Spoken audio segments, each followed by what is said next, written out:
Ramayana July 24ಕ್ಕೆ ಈ trailer release ಆಗಬೇಕಿತ್ತು. ಆದರೆ ಪೋಸ್ಟ್ಪೋನ್ ಆಯಿತು. ಯಾವಾಗ ರಿಲೀಸ್ ಆಗುತ್ತೆ ಅಂತ ಅನ್ಕೊಂಡ್ರೆ ಎದಕ್ಕೆದ್ದಂತೆ ಸೋಷಿಯಲ್ ಮೀಡಿಯಾದಲ್ಲಿ ಒಂದು ಪೋಸ್ಟ್ ಮಾಡ್ತಾರೆ ಚಿತ್ರದ ನಿರ್ಮಾಪಕರು. ಜುಲೈ 30ರ ಬೆಳಗಿನ ಜಾವ 4:15ಕ್ಕೆ ಬ್ರಾಹ್ಮಿ ಮುಹೂರ್ತದಲ್ಲಿ ರಾಮಾಯಣ ಚಿತ್ರದ ಟ್ರೇಲರ್ ಲಾಂಚ್ ಅಂತ. ಸೊ ಎಲ್ಲ ನಿರೀಕ್ಷೆಗಳನ್ನ ಹೆಚ್ಚಿಸಿರುವಂತಹ ರಾಮಾಯಣ ಸಿನಿಮಾದ ಒಂದು ಟ್ರೇಲರ್ ರಿಲೀಸ್ ಆಗಿದೆ. ರಾಮಾಯಣ ದರ್ಶನದಲ್ಲಿ ನಾವು ಹೆಚ್ಚಾಗಿ ಕಾಣುವಂಥದ್ದು ರಾವಣನ ಒಂದು ಪಾತ್ರ ಅಂತಲೇ ಹೇಳ್ಬೋದಾಗಿದೆ. ಸೋಷಿಯಲ್ ಮೀಡಿಯಾದಲ್ಲಂತೂ ಯಶ್ ಅಭಿಮಾನಿಗಳು ರಾಕಿ ಬಾಯ್ನ ರಾವಣನ ಅವತಾರವನ್ನ ನೋಡಿ ಕಳೆದೇ ಹೋಗಿದ್ದಾರೆ.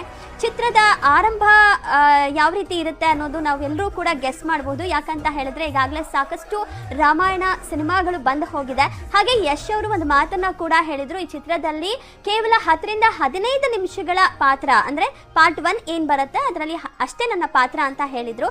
ಆದ್ರೆ ಟ್ರೇಲರ್ನ ನೋಡಿದಾಗ ಟ್ರೇಲರ್ ಪೂರ್ತಿ ಆವರಿಸಿಕೊಂಡಿದ್ದಾರೆ ರಾಕಿಂಗ್ ಸ್ಟಾರ್ ಯಶ್.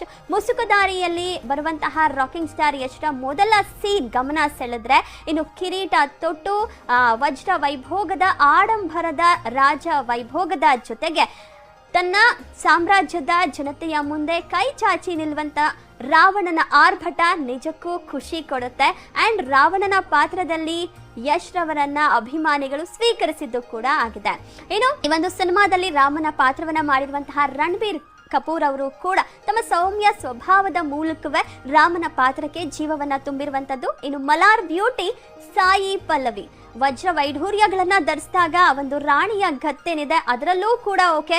ಅದಕ್ಕಿಂತ ಹೆಚ್ಚಾಗಿ ವನವಾಸಕ್ಕೆ ಹೋಗುವಂತಹ ಜಾನಕಿಯ ಪಾತ್ರದಲ್ಲಿ ಒಂದ್ ರೀತಿ ನಿರಾಭರಣ ಸುಂದರಿಯಾಗೂ ಕೂಡ ಸಾಯಿ ಪಲ್ಲವಿ ಇಲ್ಲಿ ಎಲ್ರಿಗೂ ಕೂಡ ಇಷ್ಟವಾಗ್ತಾರೆ. ಒಟ್ಟಾರೆ ಈ ಒಂದು ಟ್ರೇಲರ್ ರಿಲೀಸ್ ಆಗಿ ಕನ್ನಡ, ತಮಿಳ್, ತೆಲುಗು, ಮಲಯಾಳಂ, ಹಿಂದಿ ಎಲ್ಲ ಭಾಷೆಯಲ್ಲೂ ಕೂಡ ಒಂದು ಅದ್ಭುತ ರೆಸ್ಪಾನ್ಸ್ ಅನ್ನ ಪಡ್ಕೊಂಡಿದೆ.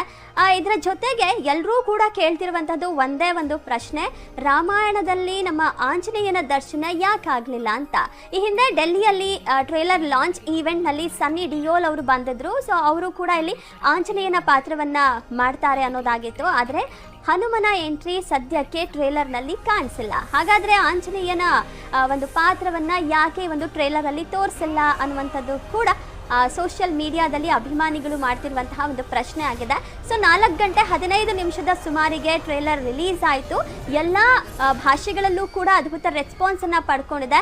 ಕನ್ನಡದಲ್ಲೂ ಕೂಡ ಯಶ್ ರವರ ಒಂದು ಡೈಲಾಗ್ ಏನಿದೆ, ಅವರ ಒಂದು ಧ್ವನಿಯನ್ನ ಕೇಳಿ ಅಭಿಮಾನಿಗಳಂತೂ ಫುಲ್ ಫಿದಾ ಆಗಿದ್ದಾರೆ. ಒಟ್ಟಾರೆ ಹೇಳೋದಾದ್ರೆ ರಾಮಾಯಣದಲ್ಲಿ ರಾವಣನ ದರ್ಶನ ಆಗಿದೆ. ರಾಮಾಯಣದಲ್ಲಿ ಇವರದ್ದು ರಾವಣನ ಪಾತ್ರ ಅಂತ ಹೇಳ್ತಿದ್ದಂತಹ ನಮ್ಮ ಮಾಸ್ಟರ್ ಪೀಸ್ ಕೊನೆಗೂ ಕೂಡ ರಾಮಾಯಣದ ಮೂಲಕ ತಮ್ಮ ರಾವಣನ ಅವತಾರವನ್ನ ತಮ್ಮ ಅಭಿಮಾನಿಗಳಿಗೆ ತೋರಿಸಿದ್ದಾರೆ. ಸೊ ದೀಪಾವಳಿಗೆ ರಾಮಾಯಣ ಭಾಗ 1 ಬರುತ್ತೆ ಅನ್ನುವಂಥದ್ದಾಗಿದೆ. ಡೇಟ್ ಯಾವಾಗ ಅನ್ನೋದು ಮುಂದಿನ ದಿನಗಳಲ್ಲಿ ಗೊತ್ತಾಗುತ್ತೆ.